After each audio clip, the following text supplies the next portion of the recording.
हमारे राज्य के जितने युवा हैं, युवा साथी हैं, भाई बहनें हैं हमारी, उनके साथ घोर अन्याय हुआ है। एक भी सरकार ने नौकरी नहीं दी, सवाल ये निशान है। जब पंचायतों में फैसला हो जाता है, किसी आदमी के साथ कोई घटना हो जाती है, पंचायत जब ये फैसला कर लेती है कि ये आपको मुआवजा देना पड़ेगा, आप बरी हो।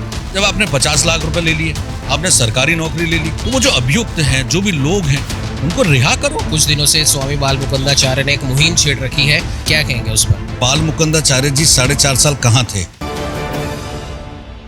राजस्थान में चुनाव की तारीखों का ऐलान हो चुका है। 23 नवंबर को तारीख की घोषणा हो चुकी है और साथ ही साथ आचार संहिता भी लग चुकी है। ऐसे में राजस्थान आवाम मोर्चा के संयोजक विजय कौशिक आज राज्यपाल कलराज मिश्र से मिलने आए हैं। जानेंगे उनसे क्या कुछ कारण रहे। विजय जी, आज आप राज्यपाल से मिलने आए हैं, क्या वजह रही? देखिए, वजह साफ तौर के ऊपर है कि राजस्थान की जनता पिछले 4.5-5 साल से त्रस्त है। चाहे वो महिला कानून के लेकर के बातचीत हो, चाहे यहाँ जितने भी इंसिडेंट्स हुए हैं, कानून व्यवस्था सबसे अहम चीज़ है। हमारे राज्य के जितने युवा हैं, युवा साथी हैं, भाई बहनें हैं हमारी, उनके साथ घोर अन्याय हुआ है। जितना भी अपना लॉक बैंक, जितना भी अपना बैकलॉग है नौकरियों का, वो सरकार ने नहीं भरा है।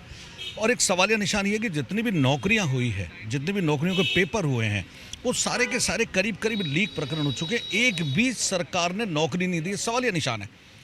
तो मैं सबसे पहले तो मौजूदा सरकार तो जा चुकी है। गहलोत साहब से निवेदन करूंगा कि आपने जो फ्री की जो रेवड़ियाँ बांटी है ना, वो बांट करके बंद करके हमारे जो बेरोजगार साथियों ने जो पेपर भरा है, जो उनकी फीस हुई है, वो तो उनको लौटा दो। कम से कम नौकरियां तो मत दो, लेकिन उनकी फीस तो लौटा दो। इस तरीके से करीब करीब 11 से 15 सूत्री मांगे हमने राज्यपाल महोदय को दी है और उन्होंने आश्वस्त किया है कि हम निश्चित रूप से इस चीज़ के ऊपर कार्रवाई करेंगे। उसमें भ्रष्टाचार का मुद्दा भी है, उसमें महिलाओं का भी है, उसमें पुजारी प्रकरण भी है, उसमें युवाओं के मुद्दे भी है, उसमें देश अपने राजस्थान की राजधानी के जयपुर के जो भी इंसिडेंट्स हुआ, रामगंज बाजार का जो इंसिडेंट्स हुआ, उसके अंदर वो भी लिखित में है कि जब पंचायतों में फैसला हो जाता है, किसी आदमी के साथ कोई घटना हो जाती है और उसके बाद में पंचायत जब ये फैसला कर लेती है कि ये आपको मुआवजा देना पड़ेगा, आप बरी हो।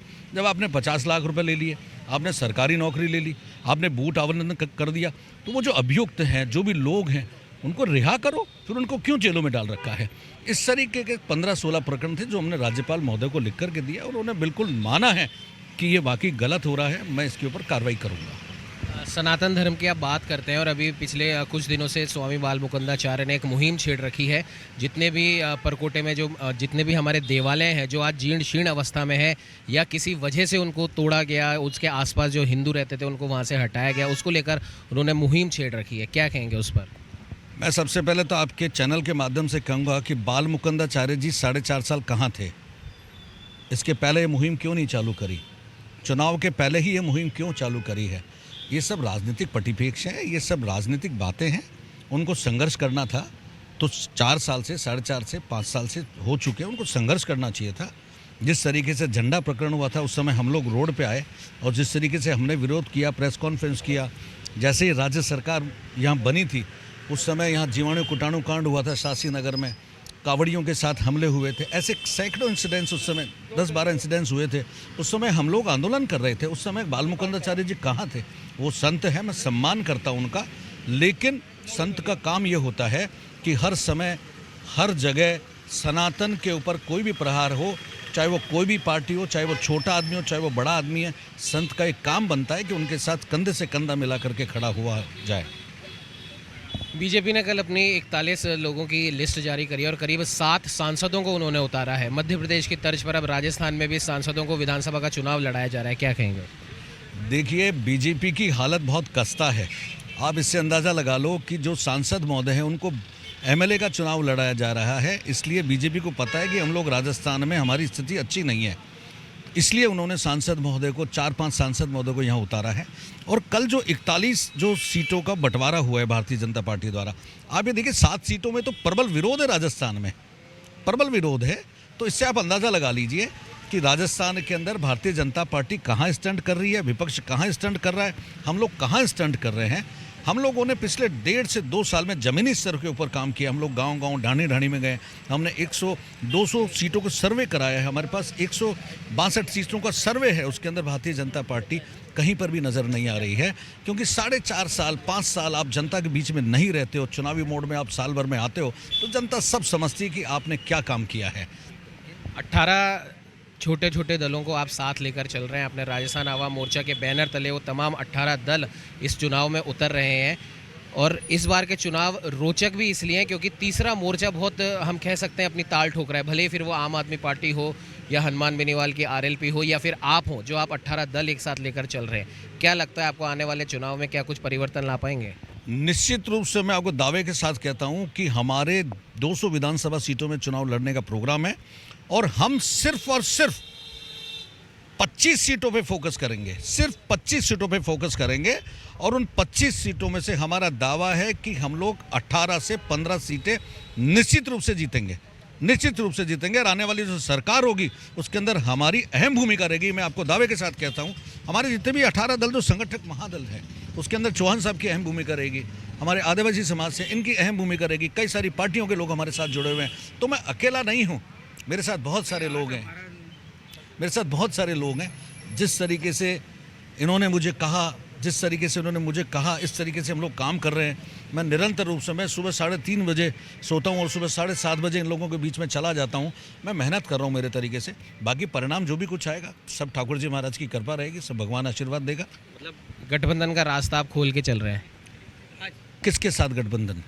भले तीसरे मोर्चे में आरएलपी हो या आम आदमी पार्टी हो। निश्चित रूप से अगर हमारा जो भी एजेंडा है, अगर उन एजेंडों में जो भी कोई पार्टी फिट होगी तो हम लोग उसके साथ जाने के लिए तैयार हैं। अगर हमारे साथ कोई पार्टी फिट नहीं होगी तो हम लोग उसके साथ नहीं जाएंगे। हमारा सिर्फ और सिर्फ एक उद्देश्य है, कैसे भी करके राजस्थान का विकास होना चाहिए, कैसे भी करके सनातन का विकास होना चाहिए, कैसे भी करके राज्य का भला होना चाहिए, कैसे भी करके राजस्थान के अंदर ये अत्याचार मुक्त राजस्थान होना चाहिए, महिलाएं सेफ होनी चाहिए, मेरे युवा साथियों को नौकरी मिलनी चाहिए। बेरोजगार जो हमारे युवा साथी हैं वो बिल्कुल अपने आप में बिल्कुल निष्फिक्र होकर के घूमें। आज इतना जयपुर जैसे शहर के अंदर अभी 10-15 दिन पहले जो इंसिडेंस हुआ वो काफ़ी अशोभनीय था और जिस तरीके से असामाजिक तत्वों द्वारा तांडव कराने की जो योजना थी वो निश्चित रूप से हमारे जैसे सनातनी जब सड़कों पे उतरे, उनको समझाया, बातचीत हुई, प्रशासन को प्रेशर में लिया कि इनको समझाइए ऐसा नहीं करें, तो निश्चित रूप से हम लोग कहीं ना कहीं मजबूत स्थिति में हैं और हम लोग हमारा बिगुल बजाएंगे और उसके परिणाम चुनाव के अंदर देखने को मिलेंगे। चौहान साहब बहुत मजबूत हमारे साथ खड़े हुए हैं, इनका पूर्ण तरीके से आशीर्वाद हमें निरंतर रूप से मिलता रहता है। हम सब लोग एक पूरी टीम के साथ काम कर रहे हैं, ये एक अच्छी बात है। हमारे में कोई सीएम का चेहरा नहीं है, भारतीय जनता पार्टी के अंदर तो 14 सीएम के चेहरे हैं, तो सबसे बड़ी चीज़ ये। और कांग्रेस के अंदर 4-5 सीएम के चेहरे, हमारे यहाँ तो कोई सीएम ही नहीं है। हम तो सिंपल कार्यकर्ता है, हम तो जनता के बीच जाकर के सेवा करना चाहते हैं। जनता क्या आशीर्वाद देगी वो देखते हैं, भगवान जो आशीर्वाद देगा देखते हैं उस तरीके से क्या होता है। कुछ और लोग भी हमारे साथ मौजूद हैं, उनसे भी जानेंगे। राजस्थान आवाम मोर्चा के तहत आज आप राज्यपाल के पास में आए हैं, क्या कहना चाहेंगे? मेरा निवेदन है, आज राजस्थान के अंदर मैं गोंडवाना गणतंत्र पार्टी राजस्थान प्रदेश अध्यक्ष धर्म सिंह दान का जो कहना चाहूँगा, जो राजस्थान में राजस्थान आम जन मोर्चा आज 18 दल एक साथ जुट के हुए हैं क्योंकि इनकी ज़रूरत राजस्थान को पड़ चुकी है। बीजेपी और कांग्रेस दोनों फेल हो चुकी है। ये आज जो करप्शन, आज जो भ्रष्टाचार जितना हुआ कहीं नहीं हुआ। जैसे कि आज जो बीजेपी ने सांसद तारे हैं साथ, मैं कहना चाहूँगा आपके चैनल के माध्यम से कि बीजेपी सरकार आज हमारे ये उत्तर प्रदेश में हो, तो देश तो हमारा ही है भाई, ये गोंडलैंड कहलाती है। जब देश में हम पैदा हुए हैं, देश हमारा है, तो हम कहेंगे कि मामला क्या है कि बीजेपी सरकार देखती रही और माँ बेटी उत्तर प्रदेश में जलती रही, तो अत्याचार इससे बड़ा कहाँ होगा?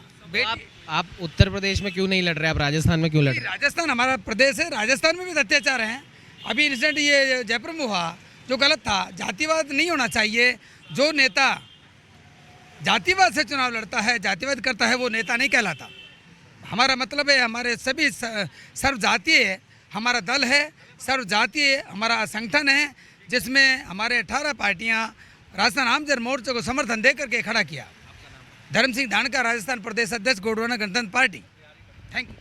तो ये कुछ लोग थे जो राजस्थान आवाम मोर्चा के बैनर तले ये 18 छोटे छोटे दल एक साथ मिलकर इस विधानसभा चुनाव में ताल ठोकेंगे और इनका साफ तौर पर कहना है कि हम बहुत बड़ा मार्जिन लेकर नहीं चल रहे, लेकिन 25 सीटों पर हम तमाम दल मिलकर चुनाव लड़ेंगे और कम से कम 18 से 20 सीटों को जीतने का भी इन्होंने दावा किया है। खैर अब देखने वाली बात होगी कि आने वाले विधानसभा चुनावों में क्या कुछ ये तमाम छोटे छोटे दल कर पाते हैं। सहयोगी कैमरामैन अजय के साथ उमंग माथुर, नवतेज टीवी, जयपुर। देश और दुनिया की हर बड़ी खबर के लिए सब्सक्राइब करें नवतेज टीवी और पल पल के अपडेट्स के लिए बेल आइकन को दबाना ना भूलें, क्योंकि आपकी खबरों का भरोसेमंद साथी है नवतेज टीवी।